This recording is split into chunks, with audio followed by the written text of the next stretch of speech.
This episode of Family Trips is brought to you by Nissan. Whether you want more adventure, more electric, more action, more guts, or more turbocharged excitement, Nissan is here to make sure you get it. Learn more at nissanusa.com.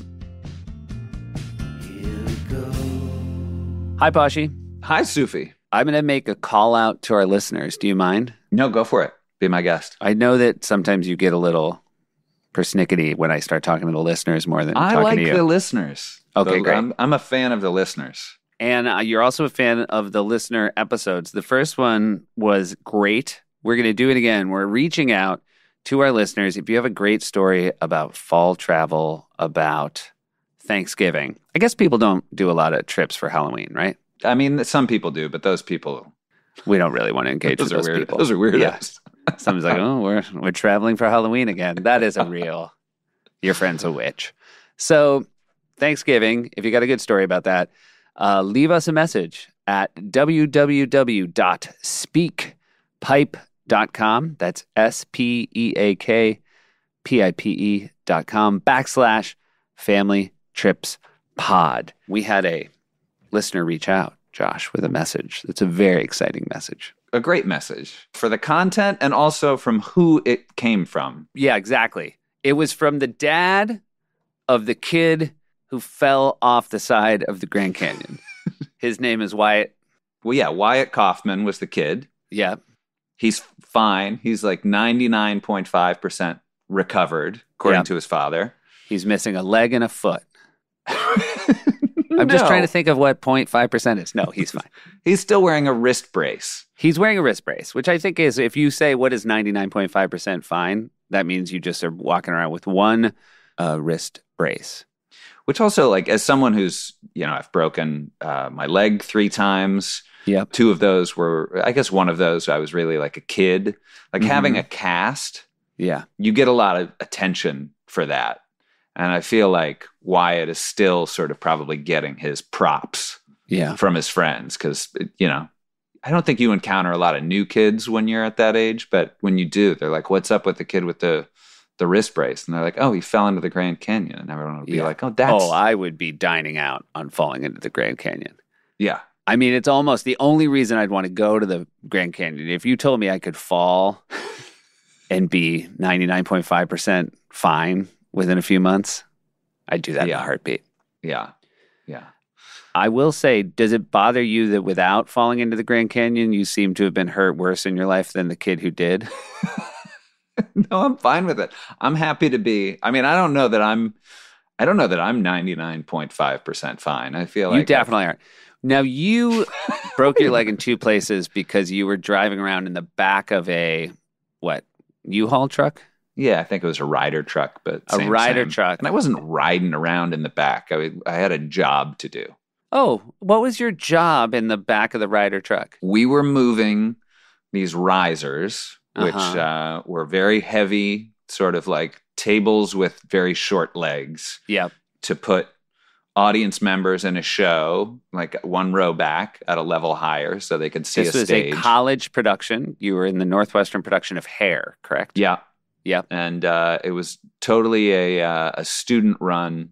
This wasn't like a Northwestern show. It was as evidenced by the fact they thought a job was go in the back of the truck with the risers. Yeah, they were like, hold these risers up against the wall. And there were 2 sets of them, and they were both leaning against the wall like the hypotenuse of a right triangle.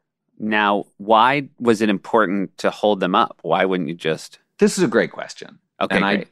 I don't think it was important. Yeah. And inevitably, I did a bad job at it, because when the driver of this truck pulled out onto Sheridan Road and made a hard left turn, the centrifugal force on my side pulled them off the wall, and these were very heavy, and they fell and caught my right leg, sort of back of the calf, and sort of put a new knee right there. It was a new bend in the leg. Broke 2 of the big bones. Tibia fibula. Massive injury. Yeah. Oh, super bad. Super bad. Most pain you've ever been in? Yes, I think so. I mean, I would argue maybe the most pain I've been in is hearing about it. Yeah, I apologize to our listeners, but it was gross. It was bad.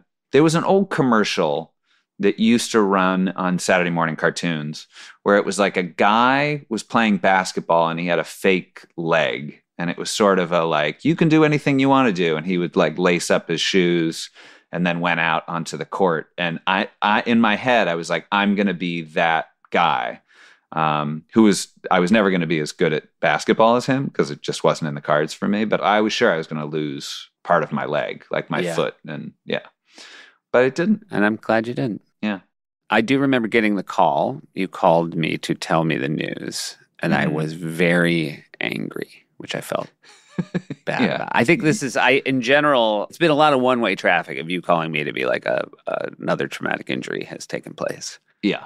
And I think it's because I feel so bad for you, but I also feel bad because I think I didn't take it out on you. I'm like, son of a bitch. Like, I'm not, so I apologize. Yeah, I don't want these injuries on myself. Also, that one, when I got it taken in an ambulance to the emergency room, and they gave me something to dull all the pain away, morphine, whatever it was. I'm not entirely sure. And I was in the emergency room and had a little thing over my finger that was taking my pulse. And I was hooked up to machines, and I was not the most pressing case in the moment in the emergency room. So there was a lot of activity going on around me. And at some point, I had my little heart monitor and I started flatlining. And I thought in my sort of drugged up, broken leg brain that I had died. Yeah. And I'm watching all this activity all around me. And there was a nurse walking by. And I said, "Excuse me, nurse." And she heard me, which was great because I thought she might not hear me if I was dead. Classic "you're not dead" giveaway. Yeah. I was like, I think I'm flatlining. She pushed this little thing a little bit more onto my finger. And then my heart rate returned. It had never left me. It was just I will say, pretty bad product design if a little wiggle of the finger can give you the flat line. Yeah, I mean, maybe it was more of a flail on my part. Again, I was pretty hopped up.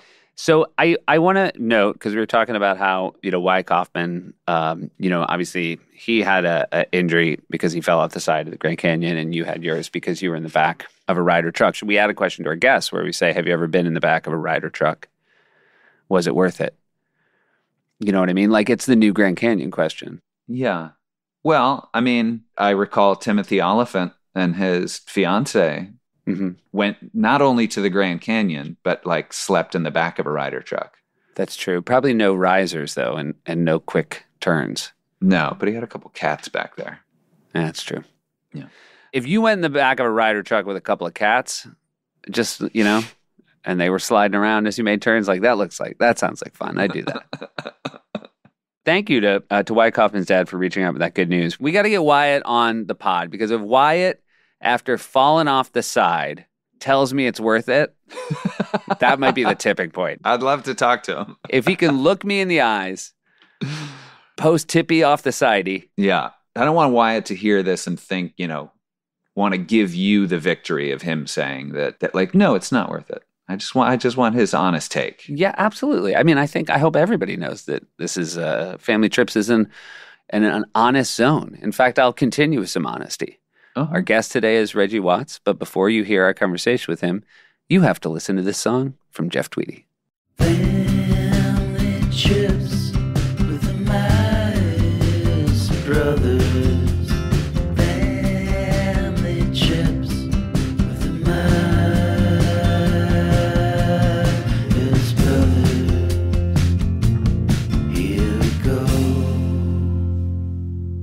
Hey! So, there we go. We're so happy to have you. I'm feeling the Myers. Yeah. How are you? I'm good, man.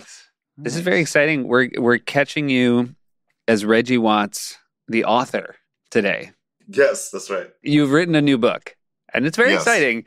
And your book is called Great Falls, Montana, Fast Times, Post-Punk Weirdos, and a Tale of Coming Home Again. It was funny. I realized I have no idea where Reggie is from, and I think I would have believed anywhere.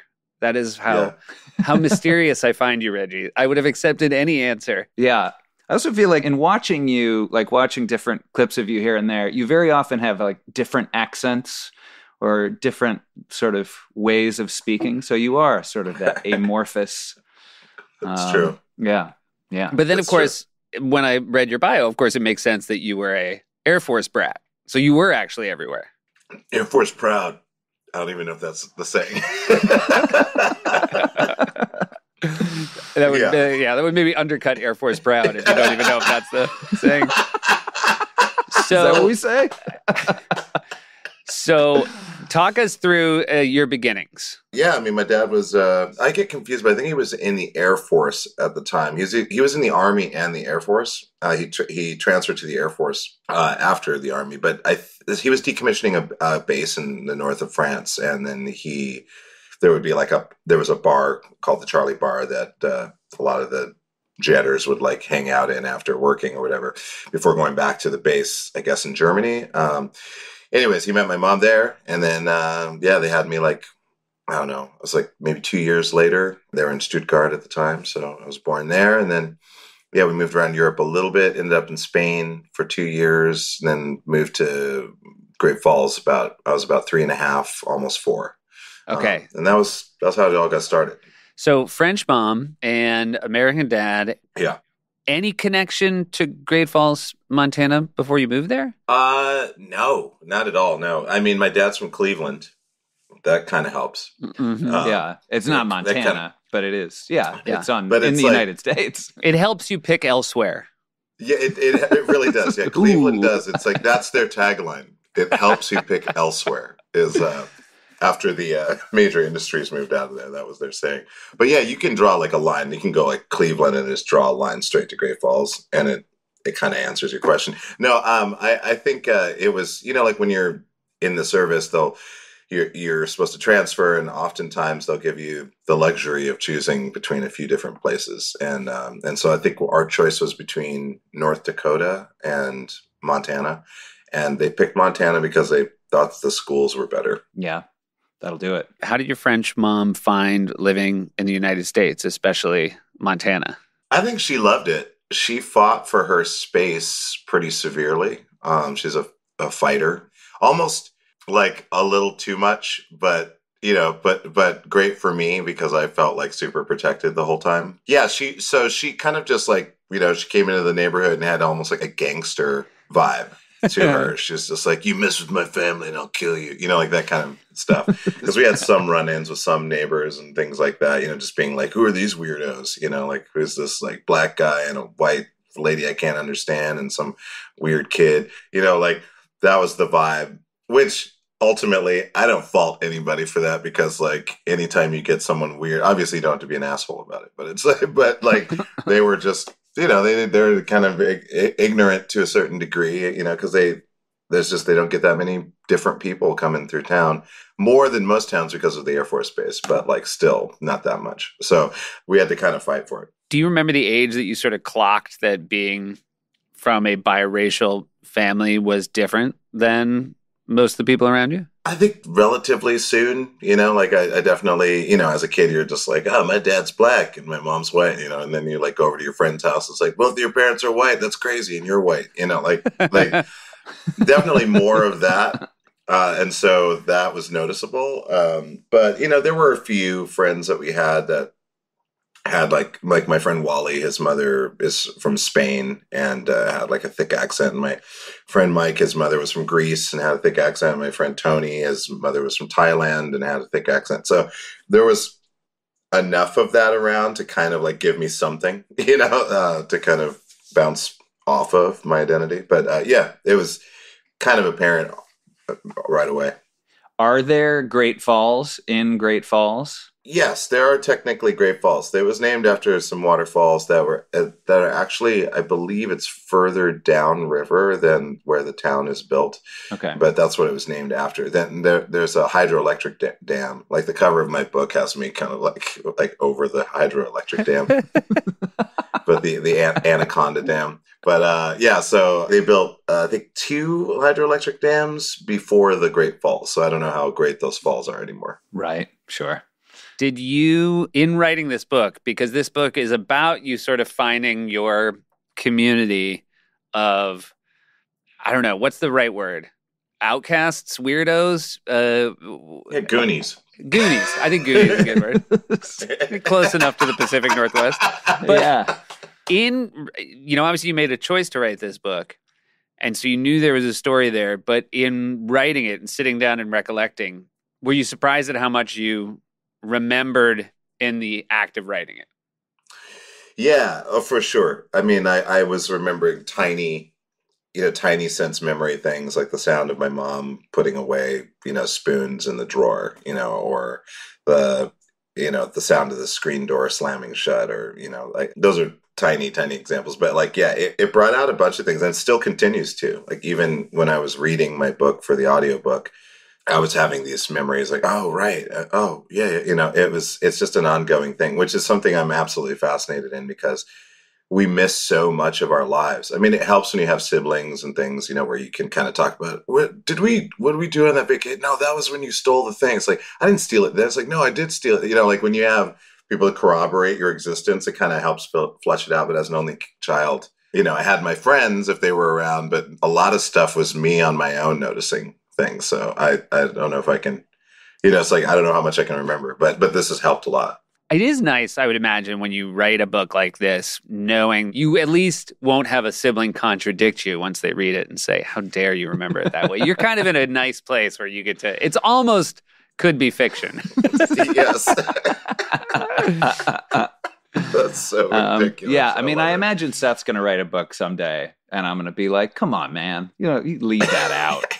Or you're way off base. It wasn't cornflakes. It was product 19. I promise to let you have a pass at anything you're mentioned in, Josh. I don't know if I want to read it. So now you don't even want to read it. I'm going to let people tell me about it. And then I'll be like, that's nonsense. Well, this is a real encouraging push towards writing a book that my own brother won't even read it. Yeah. Now, I'm wondering, so you obviously have this Army Air Force dad. He meets his wife, your mother, abroad. Does this then make them travelers? Were you the kind of family that like sort of had wanderlust because you'd been so many places? I mean, it's kind of strange. I mean, yes and no. I mean, well, not in the traditional sense. Like, we didn't really go. I wish I had a record of like all the places we went, but I don't remember. We didn't travel that much. Like, the big traveling that I would do would be in the summer to go either visit Cleveland, Ohio. My relatives in Cleveland, my dad's side of the family, or we would go to France to visit my French relatives.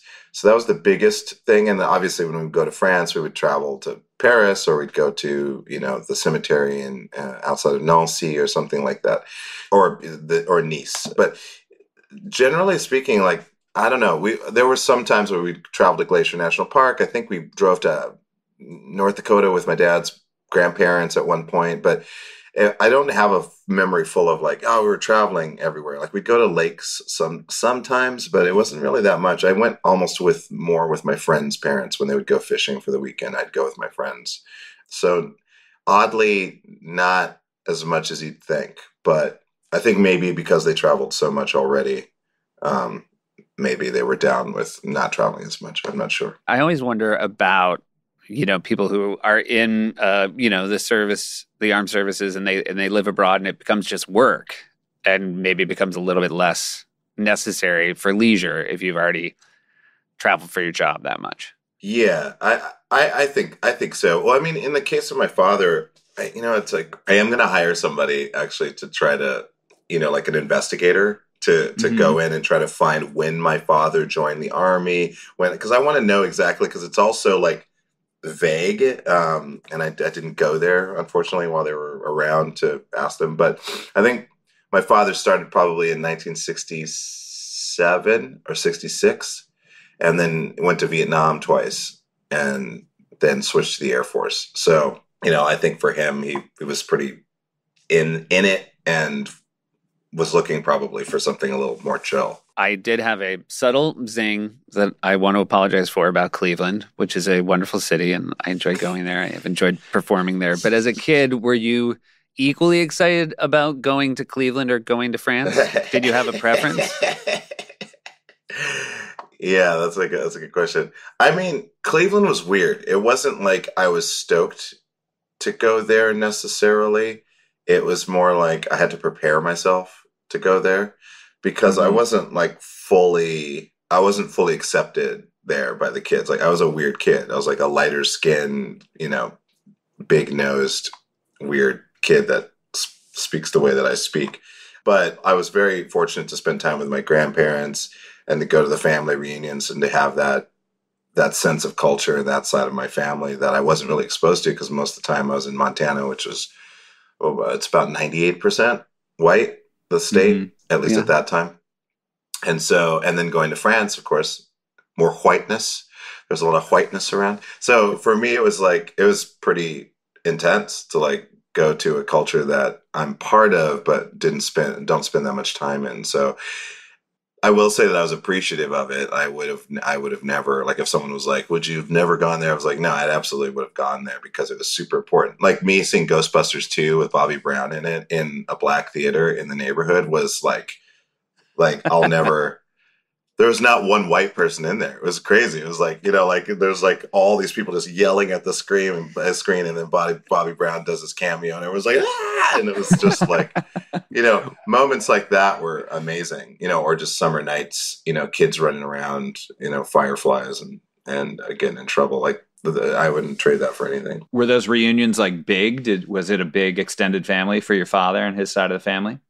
Yeah, it was pretty huge. It was my father was an only child as well, so I kind of got his vibe a little bit while he was there, the way he would be in it. Yeah, there were cousins and of every kind, and aunts and uncles, and it was huge. It was probably about 50 people. Were they multi-day affairs, or was it you're going to somebody's house, or you're going to a park, or? It was usually a park. It was usually a park. People would come over to each other's houses to help them prepare. My grandma would be making chitlins and, preparing her dishes that she would bring. And so there would be the house full of aunts and uncles and cousins running around and they're preparing the food. And then everyone gets in the car and caravans to the park, it was pretty weird. I didn't really mix I kind of stayed on the outskirts and kind of talked to people. I was just a little shy in those things. It was kind of crazy. You, if your dad was an only child, that means you're the only grandchild. Were your dad's parents, did they treat you like the incredibly special only grandson? Yeah, I guess that's true, right? My grandmother was a Jehovah's Witness, so I never really got any presents from her. But not that presents are what determine how much someone cares about you, but sometimes kind of. That's a good thing to remember. If I ever forget to get a present for my kids, I might just tell them that I've recently converted. Please do. And the cool thing is that when you use that excuse specifically, everyone understands. Yeah. They're so understanding and so warm and so loving. I'm proud of you, Daddy. That's what your kids sound like. No, Papa, I'm proud. That is them. That's very good. Okay. You have a good ear. You have a very That's so crazy. You have a good ear for children you've never met. Holding on to that. No, I don't know. I didn't necessarily feel. I mean, I think that it must have been, them going well, we got this kid here for a little while. Let's hang out with him. And he's the only one we got. I'm sure that was there. I didn't necessarily feel overly spoiled. I was definitely a spoiled kid for sure, but I didn't feel over, because my parents, from Cleveland, my grandparents, they were into corporeal punishment and, being strict and rules and all of that stuff. And I don't think they had that big of a generous sense of humor, even though there were times my grandmother, when she would laugh, it was the whole universe shifted because she was so scowly usually. And then all of a sudden she'd start laughing and it was just whole room would levitate. So, different kinds of people.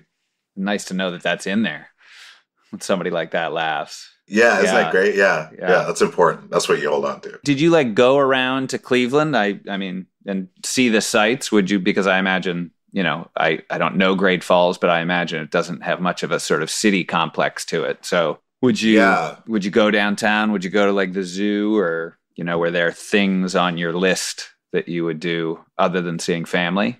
Sometimes I go with my neighbor. There were neighbors across the street, and the kid there, his name was Reggie as well. So, so we two Reggies getting in a Gremlin and going to SeaWorld. Definitely went to movies a lot. I loved malls. It was the 80s after all. Yeah. Malls were like, oh my God. I think malls are primed for a comeback. I think you're right. I had to go to a mall recently, and I think malls got to make a comeback. I just remember as a kid, you just need a place to go where your parents are confident enough to just leave you there. Yes. And there's enough adults about that you can kind of have a nice time. Yeah. Very pro malls. We used to ride our bikes to the Bedford Mall, which was like a very small mall near us. But like there was a Papa Gino's pizza, and you could get a slice and a Coke for like, something minimal, something that you would pay in the $2 80s. or something. Yeah. And then you just walk around the mall, and it was fun. And maybe see other kids and socialize. See other kids. Yeah. Totally, yeah. On escalators, passing each other on escalators. Yeah. A mall with an escalator. What I wouldn't give. A mall with an escalator is the best. 2 floors? We had one. Yeah, we had 2 floors, man. I was really proud of Great Falls. A lot of people in our generation that we've been talking to did not get on a plane until a lot later in their life. Obviously, you'd have to fly to France. Would you fly to Cleveland? Yeah. Okay. I mean, later, I developed a weird fear of flying in my early 20s. And so I remember taking a bus, which I will never recommend anybody do for a long period of time. As your parents flew, you said, I'm going to tap out of this flight and I'm going to take this bus? Okay. No, I was going to go visit, my grandparents as a young adult. And so I was like, I'm going to take a bus. And it was just the most depressing, the smell of the bathroom. Ugh. How many hours is that? Oh man, I don't know. I mean, because it's a bus, so you gotta add on. Double it. Just whatever it is, double it. Yeah, not going that fast, plus stops. Probably 4 days, 5 days. Wow. That's no Something good. like that. No, yeah, and I did it by train too, which again, not recommending that. I mean, if I had a sleeper car, maybe. I love the idea of train travel. I find it very romantic, and yet I just feel as though, especially American trains, there's no one who's ever taken a long trip has told me you gotta do it. Yeah, we have a friend, Peter Moscos, took a train cross country, I want to say, and he loves trains. And I was like, how was it? He's like, you shouldn't. It's not great. Yeah, when a train person is telling you I don't know. If you were taking a trip up to, I don't know, Seattle or something like that, and you took a train from LA and you got a sleeper car, maybe that could be nice, I've definitely taken the train from Portland to Seattle. It's a pretty short ride, but that's nice. And also New York, the Northeast, coming from New York and going upstate, taking a train just kind of makes sense, and it's not that bad. But yes, in general, mass long distance travel in the United States on a train is Depression City. I'm sorry, Amtrak. Yeah. So I would imagine it was different summers that you would do a Cleveland or a France. So how long would you go to France for when you would do that trip? Almost the whole summer vacation. I think maybe I'd have a week in the beginning, or actually sometimes it would be the very next day we'd go. Wow. As soon as school was out, that last day, the next day we were going to France. And would your dad come the whole summer as well, or would it be you and your mom and your dad would come when he could? I think my dad probably went in the summers, when I was maybe between 7 and 9, although I don't remember it. I remember always going with my mom. It was definitely mostly my mom and I that would go. And did she speak French to you growing up? So were you? Yeah. I learned French growing up, but it was all by ear. So sometimes it's a weird way of learning something because I don't know mechanically necessarily how it functions. So sometimes when I'm reading them, I can't get the accent right, but I can get it right by ear the way that I normally speak French. Yeah. But it's a weird one. It's a weird crisscross. Well, our mom was a French teacher, and she was our French teacher. And I will tell you, if you can still speak it, your way is better. And I would like to tell you, je m'appelle Josh. Ooh, oh my God. Look Josh, at that. how are you? Have you performed in French Have you done like stand-up in French ever? A little. I did a couple shows in France. I did a show in Paris, and I spoke a little French. I mean, in a silly way, not in a very like nuanced way. I don't quite have that, but yeah, I mean, not the whole time, but some of it, yeah. I just talked to somebody who did a show in Paris, a stand-up, and I just thought, oh my God, that must have been amazing. And they said, yeah, it was fine. It's totally true. The French are they're a little weird. Their tastes are very interesting, and they respond to very silly things, right? Pretty well. Jerry Lewis, famously Jerry Lewis. So there you go. Yeah, exactly. Yeah, they love like big, like physical clowns, silliness. Yeah, clowns. Yeah. So they're good. So I usually kind of defer to big, dumb, silly things. Not dumb, but just like there's just stuff that I know that French people would like. We lived in Holland for a while, and they have an expression there called gekkebek, which means crazy face. And it's like sometimes you just gotta lean on that good old crazy face. Oh man, it's true. It's true. Yeah. It works because it's the biggest thing, and everybody gets it. They're like, oh yeah, I know what you're doing. I should stress, I have great appreciation for anybody who comes see me perform where English is their second language. I am not being judgmental. I'm blown away that you're willing to make the effort. Oh, 100%. But you kind of have to meet people a little bit. You know, it's like, right. A little. And I don't know. I mean, like when I was in Italy, I did gigs in Italy, and I don't speak Italian at all. I just did the gig in like fake Italian the whole time, and and they were just staring at me like, "What are you doing?" it was the greatest feeling in the world. But I think we had a good time. Hey, we're gonna take a quick break and hear from some of our sponsors. This episode of Family Trips is brought to you by Nissan. Posh, these days too many people have to settle for the next best thing, especially when it comes to choosing a car. Yeah, but at Nissan, there's a vehicle type for everyone, for every driver who wants more. Whether you want more adventure, more electric, more action, more guts, or more turbocharged excitement, Nissan is here to make sure you get it. Because Nissan is all about giving people a whole spectrum of thrills to choose from with a diverse lineup of vehicles. Sports cars to sedans to EVs, pickups, crossovers. With Nissan's diverse lineup, anyone can find something to help them reach their more. What are you looking for more of, Josh? I like a nice ride. I like a nice sound system. I like something that's comfortable. You like to have room to load up a bunch of gear, go somewhere, do an adventure. I do. I'm never happier than when I have sort of a full car, a roof rack on my car. Makes me happy. And all I need is a cup holder for an iced coffee. And Nissan can provide you with both of those things. So thanks again to Nissan for sponsoring this episode of Family Trips and for the reminder to find your more. Learn more at nissanusa.com. I'm a big fan of Marine Layer, but I'm going to turn it over to Josh because he's just a real convert, guys. We did some ads for Marine Layer, and I was like, I need to get some of this stuff. So I ordered 4 items, 4 winners. I got a pair of shorts, a pair of pants, a t-shirt that is unfathomably soft, and then a cardigan for my fiancée Mackenzie that she wears all the time. 4 for 4, that's rare. And there's times where it's layer on layer action because she's wearing it, you're wearing it, you embrace double Marine Layer. Absolutely. And it's frictionless. They're so soft, it is frictionless. And you can get exclusive 50% off discount with code TRIPS15. That's a 1 and a 5 at marinelayer.com. And look, we can all admit that the perfect tee can be hard to find, so look no further than Marine Layer. For a limited time, get 15% off with the code TRIPS15 at marinelayer.com. That's code TRIPS15 for 15% off your entire order at marinelayer.com. Saving your closet one shirt at a time. Which kind of shirt did you order, Josh, just for our listeners? It's a blue t-shirt with a nice little logo. It's not overly large or offensive, and it's the softest tee on the shelf. I can't wait to visit you and steal it. I'll know you've been wearing it because it'll smell like you. That was hurtful. Here we go. Did your mom come from a big family in France? Like when you went back, did you see a lot of hers?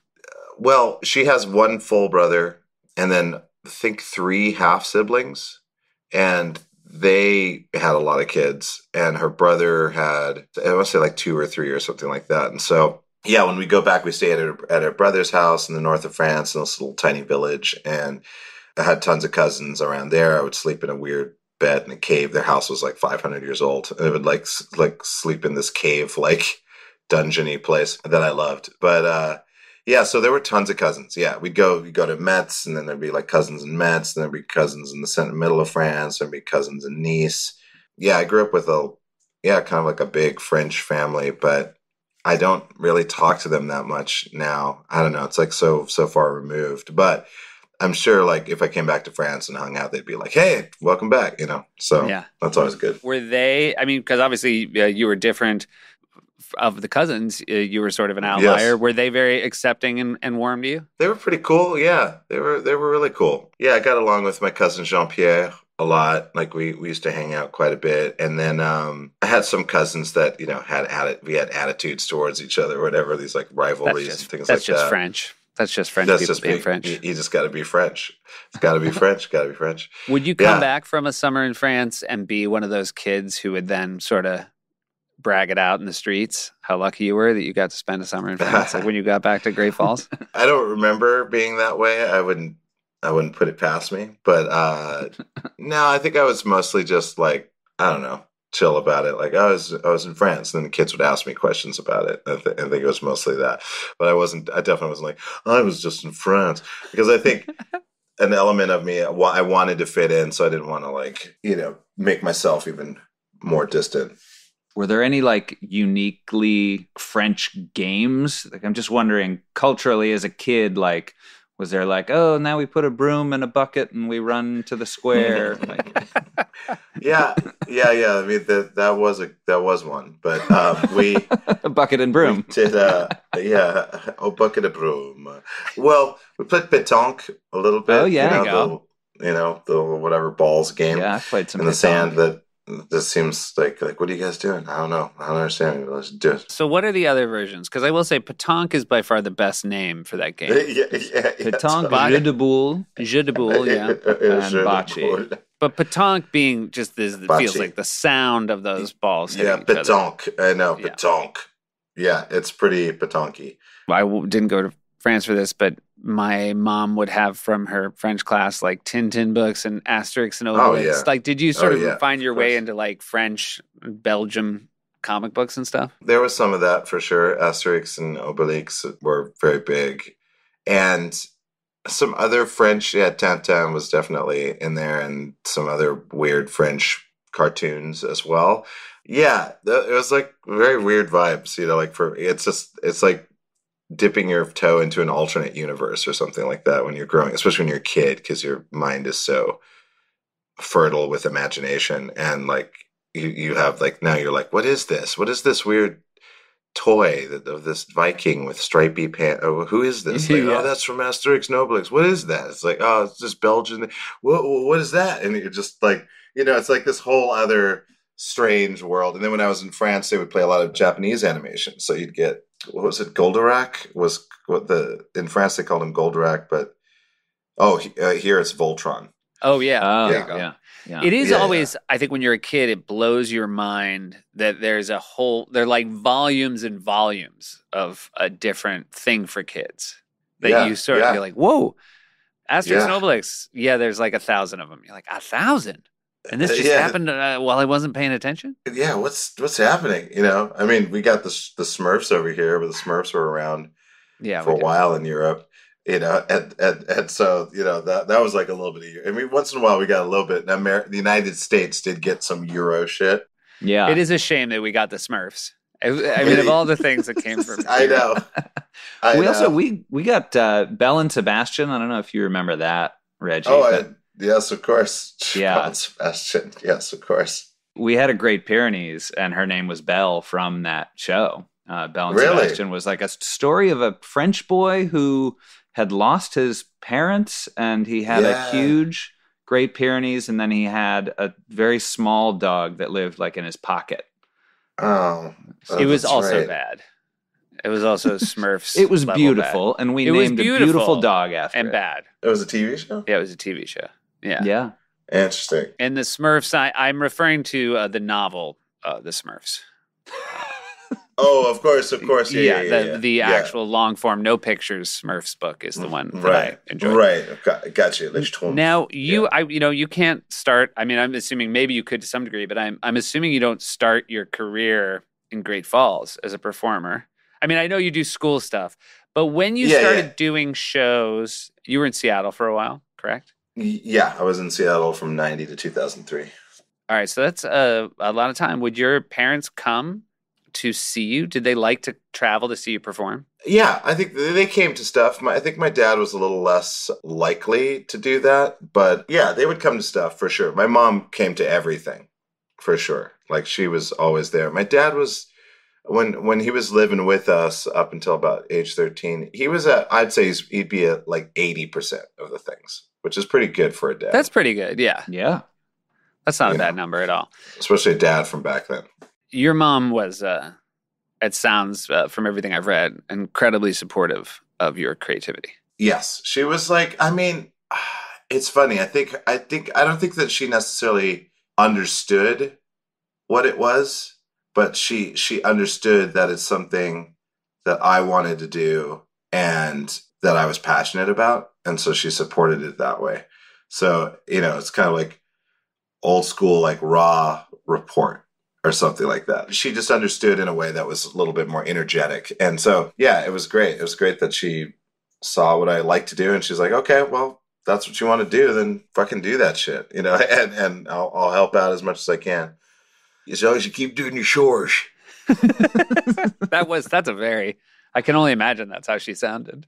That is how she said. She'd be like, Reggie, as long as you do your chores, you can do whatever you want. Now, anyone who's familiar with you is aware that you have this incredibly unique comedy style. But when you're a kid in school, are you just sort of doing like the sort of school plays that we all picture? Is that your start? Are you doing theater stuff or is it more music stuff? I mean, it's a combination of both, but I did do some theater in elementary school, really basic stuff. I wrote my own play and put it on for the school at one point. Then in junior high, I was very social, and I think I did a little bit of drama stuff, but not a ton so much. That was mostly like school dances and being on like student union a little bit, and after school programs, a couple of those. It was mostly just break dancing, listening to Billy Ocean and having a good time. That works for me, man. Hey, come on. Crowd pleaser. Get out of my dreams. Yeah, get out of my dreams. Yeah, but high school was really where I got into drama formally, and was competed in and was in a couple plays and things like that. I think we were in Tartuffe. And, Tartuffe? That's pretty advanced for high school. Yeah, but it was so good. It was so great. It was. I had never read Tartuffe, and I saw it at a used bookstore and bought it recently and started reading it. And I was like, Tartuffe rhymes? Like Tartuffe rhymes the whole way through? And it does. It's like, it has a real Dr. Seussy feel. I'm sure you could see it performed in a way that isn't in my head. I was really sort of tripping along in that. It was just as silly. Okay, for sure. Yeah. It's a very physical kind of, it is a cartoon play. Yeah. It's like, that's a perfect way of describing it. But when we were doing it, I mean, we did not Tartuffe. We saw Tartuffe in Missoula, but we did The Imaginary Invalid. And all right. I'm not familiar. Neither by the same author. But yeah, that one was crazy because like this a guy that hangs out in bed the whole time and he's sick or whatever. So we made the bed a trampoline. So it looked like an old fashioned bed, but like at times like the imaginary invalid would get up and he'd be mad and he'd be stomping on the bed and he's just like bouncing super high into the air. It was pretty cool. But anyways, it was a very cartoony play. I mean, it was, that's that dude. Do you remember what the play that you wrote in junior high was about, or the general thrust of it? Well, that was in elementary school. Okay. That would have been like maybe fourth grade or something like that. It was just like, don't use drugs. Mm-hmm. Interesting. It was an anti-drug now, thing. Had you been asked to do it, or did you on your own? No, I asked to do it because I wanted to put it on. But a teacher didn't say, write a play about an anti-drug play. You had this. That's wonderful. No, I got a meeting with the principal and asked him if I could do it. Nancy Reagan got to you. Her message got to you. Totally. 100%. Nancy's everything. Yeah, for sure. She got to me too. The first time I ever saw Seth drink a beer, I totally flipped out. I will say he was not 21 and I was not pleased. That's insane. Our parents were out of town. I had 3 friends over. It was not a rager. And we were I'm going to say I mean, 17 or 18. Probably Yeah. 17. It might not have been, but Josh was 15. Okay. And Okay. the lack of chill Josh had when he saw us. I mean, we had one 6-pack for 4 dudes. It wasn't like we weren't going to drive anywhere. And Josh, I thought just haymakers, started throwing punches. I was really mad. And then you guys wanted to go like TP somebody's house. And I remember one of your friends being like, isn't this fun? And I've never liked TPing houses because I'm always like, someone has to clean this up later. Yeah. This You were right on that. Maybe we I would would have really stayed at do. home if you'd have let us drink our beers in peace. We only went out to Yeah. TP. That all would have been okay by you, Reggie? Everything except for the TP. Okay. I agree with the TP. I did do TP once, but I was like, this is a lot of work, and also I just feel bad for people having to clean it up. Yeah. I also feel bad. You should never do it. It's a terrible thing to do. And also, Once. we had our, Nancy Reagan. We also had a lot of 80s movies that led us to believe that TPing was a rite of passage. And I can only tell you, it's not. Yeah. I mean, Pee Wee Herman, his impassioned speech about not using drugs. It There was you go. very, very, very thoughtful, Mm-hmm. and it made sense. Did you ever travel as an adult with your mom? Did you guys ever go on trips together? Not a ton. I mean, my parents came to visit me in Seattle, I think maybe in the early 90s or something like that. That was cool. I wish I could remember more about that day, but they came, and then I think my mom might have come again, to visit, but I don't know. There wasn't a lot. It wasn't a lot. And my mother, later when I was living in New York, my mother came to visit me, and I took her on a tour. I took her on a tour bus, and we went and saw a theater, and I took her to dinner, and that was really fun. But yeah, not a lot. Had she ever been to New York before? No, she'd never been. Wow. Yeah, pretty So cool. how old was she? Would you guess if you could try to when she first went to New York City? Let's see. She was 18, yeah, 73. She would have been. This is like watching that movie, 60s? A Beautiful Mind. 60s. Yeah, totally. I'm just running every calculation possible. It keeps To coming get out us to 60s. Based on how long this was taking, I thought you were going to get it to the day.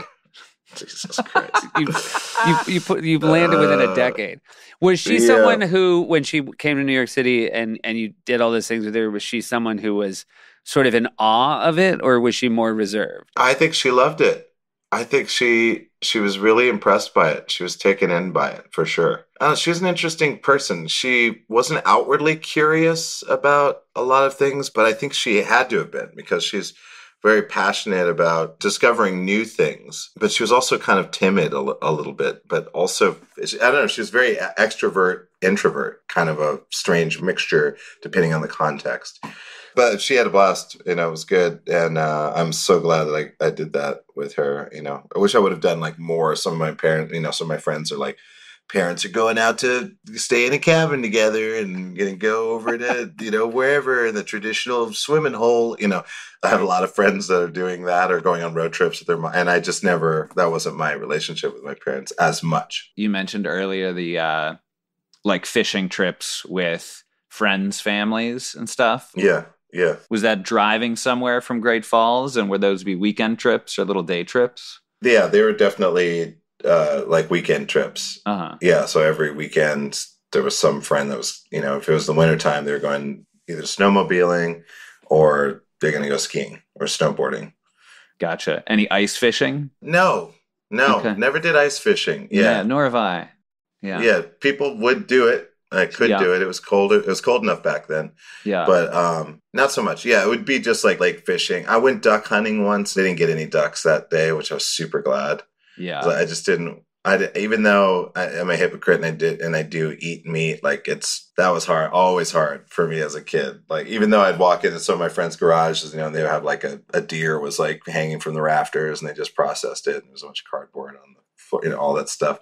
Like that was there. Or some of my friends like, hey, look at my new keychain, made from a deer hoof or something.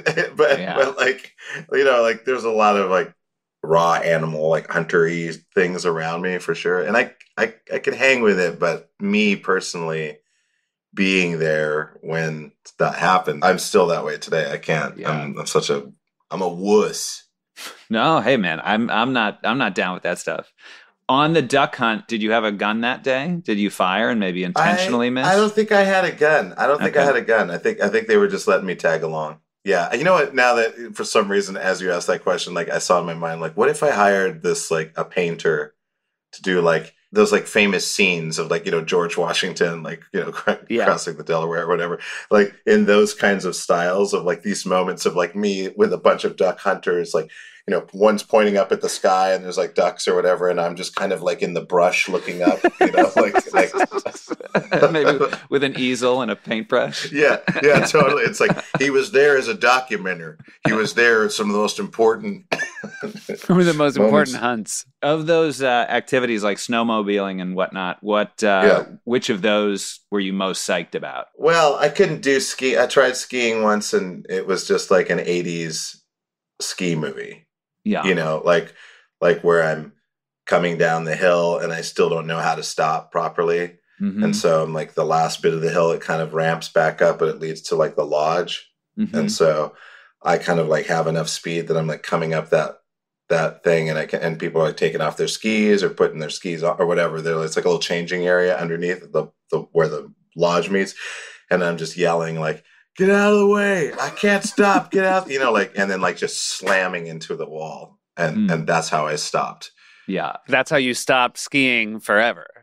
Yeah. I was like, I can't do it. I think I tried going on my own. I bought my own ticket and went one day on a weekend, like a Saturday, because I was like, I'm going to get over this fear of, you know, skiing or whatever. I'm going to figure it out. And then I like went again and I was like, this sucks. I was not feeling it. But in Boy Scouts, I think we went to a lodge. I forgot the name of it.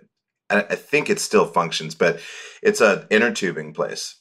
So it was just for inner tubing. It was this mountain for inner tubing. So we went there, and inner tubing was fun. That's what I could get into. That was really cool.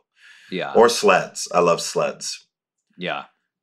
I like piloting, like you like a machine that you kind of get on. It's either like inner tube is like you just kind of get on it, you know, wax it, get on it, and just like kind of hope for the best. There's some stuff you can kind of do, whatever. Put your feet on the ground. I think considering you had a dad in the Air Force, he might take issue with you saying you like piloting and then talking about sleds and inner tubes. Hey, man, it's my life. Yeah. Your life. Oh, I don't want to dig up your past here. I feel like I hit a nerve. So wait, what about fishing? Is that something? Obviously, that was a local thing that you grew up with. Did you get the bug for fishing at all? Is that something you ever do as an adult? I mean, I know you don't live in a lot of fish-friendly places, but That's true. That's true. Yeah, people around here don't take too kindly to fish. Just like, get the hell out of here, you and your fish. Yeah, I went fishing the most out of the outdoor things, activities. And yeah, I caught some fish. I did it with my dad a little bit. My grandfather loved fishing. Yeah, definitely the thing I did the most. I didn't mind it. I mean, I had my own rod, you know, and I loved the gear of it, you know, like the rod. I used to practice in the yard, you know, like putting a little weight on it and like casting it and like reeling it back in. And I love like the mechanism and how it like, you know, lays down the fishing wire like evenly as it widens back up. I was like, that's so cool. Like, oh, it's just, you know, I was more into that than actually getting fish. But fish were a little less intense than mammals. Yeah. You know, getting a fish, it's like, it was kind of gross, but I was like, yeah, that makes sense. You got to do that, you know? Yeah. And I feel like you can more readily gut a fish, clean it, and then like cook it. Like, yes. Right. Oh, there. yes. Yeah. Immediately. Yeah. Yeah. And within like a couple minutes. Yeah. It's if you're good at it, you're like, yeah, it's like instantaneous. We took my or I shouldn't say we took my son. The kids set up a lemonade stand, and a dude stopped by, long white ponytail, and he was just talking to my kids. One of those like cool cats who just talks to kids like an adult. And they were just so enamored with him. And he said, "Yeah, you know, you ever want to go fishing? Let me know." And then the 5-year-old became obsessed with the idea of going fishing with this person we didn't know. And we checked with our neighbor, and the neighbor said, "Oh yeah, that's a guy.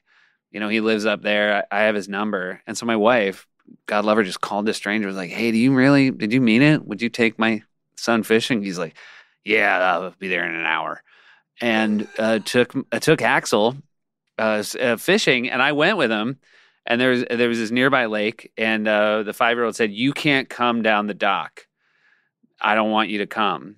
And so he wanted me to be able to see him, but he didn't want me to come and hang out with him and Guy. He wanted to have his own experience. And it was the trippiest thing to just watch this dude Pretty I cool. met. Wow. Don't know at all. And he then later said, which was so sweet, he's like, look, a guy taught me how to fish, and this is a thing I felt very important to pay it forward. So anytime I can teach a kid how to fish, but they would catch, little fish and they'd throw them back. And this is a real like sociopath thing, my son said. And by the way, he's of the three, he's the sociopath, but I'm not saying he's a sociopath. I'm just saying if you had to pick one. He said, he takes the fish off the hook. He goes, "Bye, fishy. Go back and get big, and one day we will catch you and kill you and eat you." I'm like, well, that's not. I don't know if you need to send him off like that. Also, maybe he didn't want you to come on the boat because it would have been so clear that you didn't know how to do any of the things that Guy knew how to do. Yeah. If you never even got on the boat, then he wouldn't have to see that. So it was just the end of a dock. They didn't actually go out in a boat. I would not, I want our listeners to know, I would not let a stranger take my son on a boat. Because that's a real, that you try never to do anything that when the police, you're filing a report, they're like, wait, what now? Like, look, totally. We met him at a lemonade stand. He bought lemonade. We let him take my kid on a boat. Your parents are robots, and they have infiltrated a level 5. like, oh, that's great. Good job there, Axel. Good catcher. And they're also involved with the Gnomes of Zurich banking scheme. Yeah, you know what? That does track, because Axel's been looking at me sideways since his time with Guy. Guy really wants to go to Zurich. Yeah, he does want to go to Zurich. Yeah, totally loves Zurich. He loves all these. Can we go to Zurich for Christmas? Yeah, totally. Zurich. Who's that? Oh, this is Zurich, the stuntman doll. Like, oh, cool. That's great. The other thing was weird that Axel somehow thought this was important. He said, our code word, if you hear me yell banana, that means I caught a fish. So I would sit there, even though I could see him, he would then scream banana. Because he did want me to, I was allowed to come down the dock to see the sort of fruits of their labor. I just wasn't allowed to like bust their vibe when they were actually trying to fish. So generous of him. Very generous. Yeah. Shout out to Guy. Thank you for everything you did. Yeah, Guy. Good job, Guy. I'll be over there now. All right. So we have some questions for you, Reggie. Oh, okay. We ask all our guests these questions. All right. Here we go. You can only pick one of these. Is your ideal vacation relaxing, adventurous, or educational? Relaxing. Nice. Good call. Good call. Your favorite means of transportation? Train, plane, automobile, bus. bike? Sounds like bus. Bus, boat. Had nothing but good things to say. For long distance, airplanes. But for in general existence, a sedan. Yeah. Okay. A nice sedan. Nice. If you could take a vacation with any family other than your own family, what family would you like to take a family vacation with? They could be fictional. They could be from history. They just can't be your family. Family. I guess. Well, I think it would have been really weird, but kind of interesting. I mean, I don't know for how long, though. But for a little bit, it'd be interesting to hang out with the Bradys. All right. That's a good answer. The Bradys? The Brady bunch. The Brady bunch. Just because. Yeah. Yeah, because the Partridge Family, like, they were okay, but I don't know. There wasn't as much weirdness. Yeah. Yeah. So, if I could be like a time traveler or a reality traveler and I appear in their reality to just observe for like 3 days.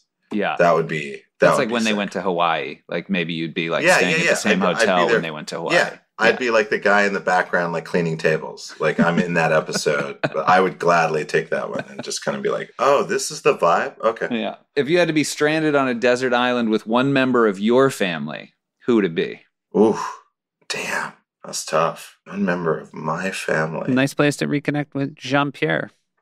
Oh, yeah, Jean-Pierre. Mm-hmm. Yeah, Patricia. Man, that's a tough one. I guess I would have to say maybe my cousin Rachel. Rachel. All right. Yeah. We will reach out and see if she agrees. Thank you so much. You're from Great Falls. Yes. Would you recommend Great Falls as a vacation destination? I think it depends. I don't think it's for everyone. I think it's for a niche kind of people. Yeah. I think if you like to get into like small city culture in the interior of the country, Yeah. it has enough going on. There's great museums. There are great restaurants. There's 2 actually good like world competing coffee shops. There's all kinds of attractions around there. The Lewis and Clark Interpretive Center is really amazing. The river is cool. You can go on hikes. So yeah, I mean, Yeah. It's a great new book, I hear. There's a great new book. It's a great new book you could read before you go. there's a book about it. Yeah, you can Yeah. read. It's on the coffee table. It's in every room. Yeah, it's I don't know. I would recommend it, but I would just say like it's not like your traditional like, hey, you know where I'm going to Berlin, like that. Right. You're like, yeah, that makes sense. You're going on vacation to Berlin. Yes. But like, where are you going? Oh, I'm going to Sioux City. I don't know. Or I'm going to Two Dot, Montana. Like, oh, what is that? Yeah. But for some people, like, it's cool. They're like, I want to experience another reality that's like not even close to the usual thing I would go to. Then I would say yes. So, sorry for the long answers. No, that's great. good. That was a I'm good sure answer. the Great Falls Department of Tourism, Board of Tourism is delighted Yes, with your yes. answer. They can I pull hope so. they can pull like 3 different quotes out of that. Oh my So- God. Well, okay, I'm down. Yeah. Jesus, that was All right. so easy. Here we go, Reggie. Have you ever been to the Grand Canyon? I've not. Do you want to go? To the Grand Canyon? Yeah. Yeah, sure. So this has not been a long dream or bucket list. It seemed like you put a little bit of thought into it and you were like, all right. Yeah, it's not like someday I hope to get that big old canyon. I want to see that. I want to see the size. I want to experience it. Yeah. I need to. But no, I think, it's definitely something I would check out. It's not like, it's never been like, I got to go there. Gotcha. Fair enough. So that's like kind of right down the middle. We're trying to take a poll of yes and no's, and you're real in the middle. Yeah. I'm a neutral. Neutral in the Grand Canyon. I'm sure once I saw it, I'd be like, why didn't I want to come here earlier? I'm sure. Yeah. That's how Yeah. they get you. Reggie, what a delight talking to you. Great Falls, Montana, Fast Times, Post-Punk Weirdos, and a tale of coming home again. Because you went back home. Did you like going back home again? Yeah, I love it. Yeah, I still do. I'm going back. That's the last date on my book tour is Great Falls. That's exciting. Yeah, it's pretty cool. And I'm gonna stay for a few days, and then I'm going back I'm definitely gonna go back for Thanksgiving and probably Christmas as well. Even if I just go by myself, I still have the house that I grew up in, so it's like it's home. Awesome. It's where my parents and all my memories are, and it's nice to just chill in there and go like, wow, this is pretty rad. Yeah. Well, thanks so much for joining us. Thank you, Reggie. Yeah. Really great seeing you again. Pleasure. Yeah, absolutely. In France, Reggie would sleep in a cave room. In Cleveland, he might check out the aquarium. In France, Reggie would travel from town to town. In Cleveland, he watched Ghostbusters with Bobby Brown. Did I say Ghostbusters? I meant Ghostbusters 2. In Cleveland at night, he chased fireflies. In France, he read comics, Asterix and Obelix, and played pétanque